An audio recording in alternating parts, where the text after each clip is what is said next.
Today we're going to make Elisabet's birthday cake. Not because it's her birthday, but because her cake is so good that we like to have it all year round.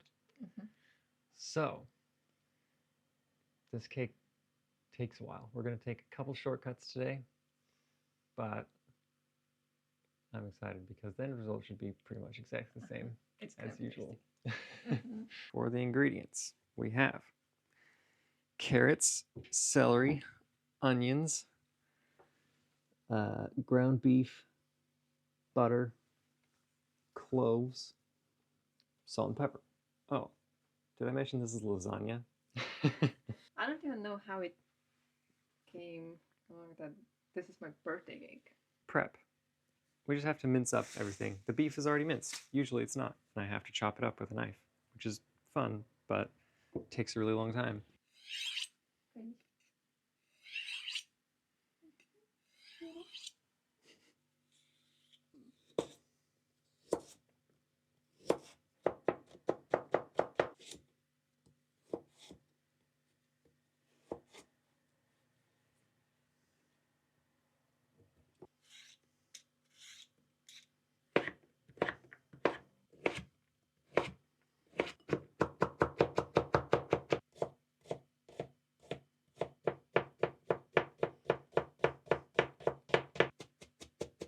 Okay, 32 minutes later, we're finally ready to actually start cooking something. Stainless steel is ideal for this.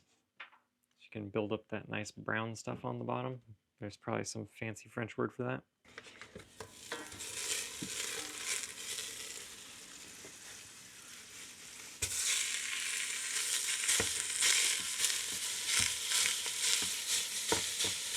Our beef is browned. We've got lots of stuff stuck to the bottom. So we're just gonna get this beef out of here. Get some of that stuff off there. Just like that is good. And back on the burner.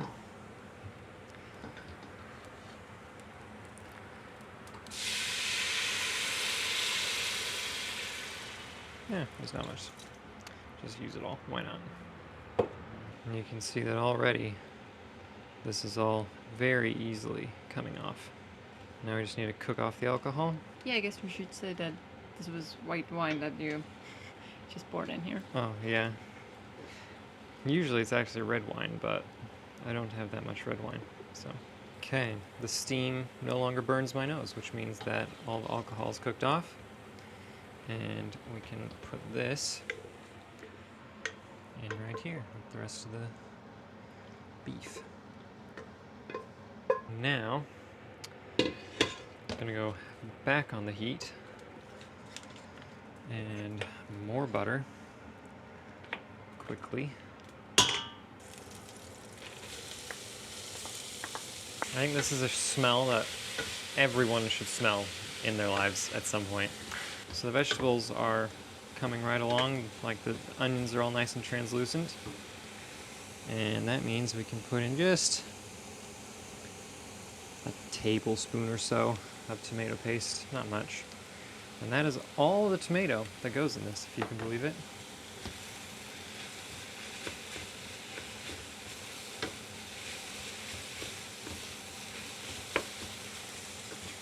Heat down a bit. Wow. That smell is unbelievable. That's looking quite nice. Then the beef and the wine go in.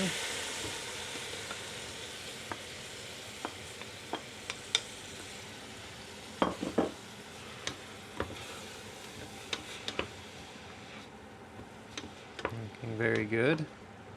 At this point, we can salt it. Pepper, just a couple of cloves. Wait for it.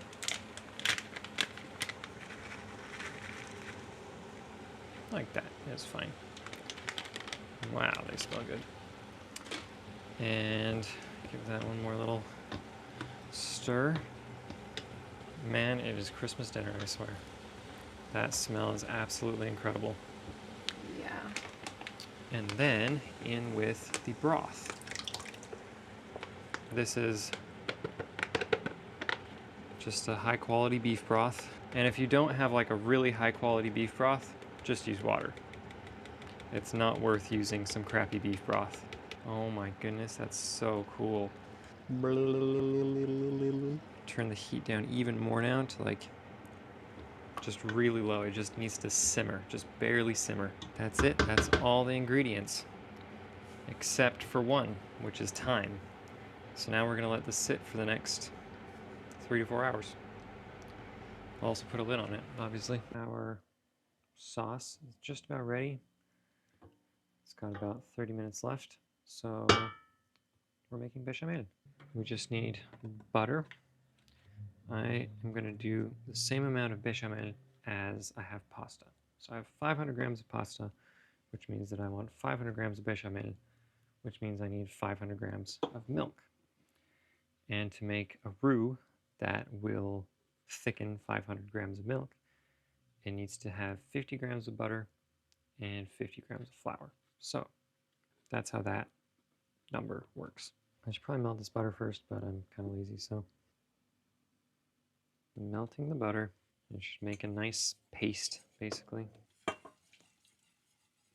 Mine has gotten to boiling temperature, which means that it's ready. Very nice and thick. And now we can just set it aside for a minute. Everything has had a chance to cool just a little bit. And now I'm going to add probably a quarter of this maybe to the sauce. Let's start with that, see what it looks like. It's going to just thicken it up slightly, hopefully help emulsify it just a little bit and give it this nice creaminess. Now we get to put it all together. So, starting from the bottom, I have to put something down. And then I'm going to probably commit some cardinal sin here, I don't know. But I'm not going to cook the pasta first, I decided, because this sauce is so nice and juicy. Look at how juicy it is. So, anyway, I'm just going to stick these right in here. Just like this.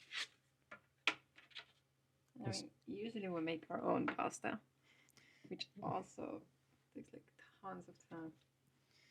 Yeah, that is, I guess, probably one of the other more time-consuming bits. Let them overlap just a hair, so we can fit 4 in here. That looks lovely. And then comes our first layer of sauce.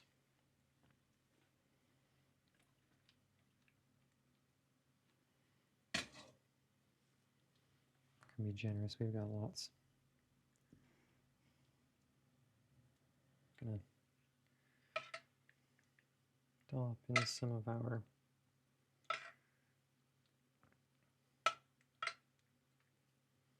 bechamel, about like that. And grate over the Parmigiano Reggiano. That's probably good, right? And repeat.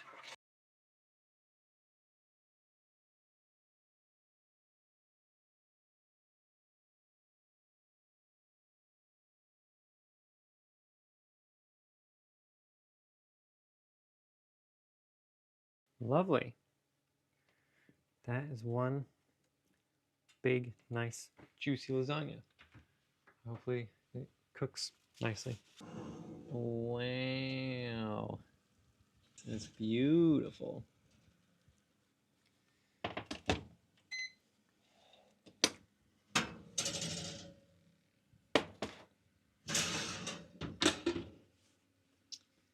Yeah, that's really pretty. Ooh, beautiful. Juicy. I'm gonna burn my mouth in just a second. But you can't wait. But I can't wait. I admit that making fresh pasta is superior. However, tastes really good. Like, it's just juicy and like cheesy enough, but really we didn't put that much cheese. It's just like the creaminess of the bechamel and the cheese all like mixing together. And I mean, the vegetables and the meat are like super tender, just like completely melt in your mouth.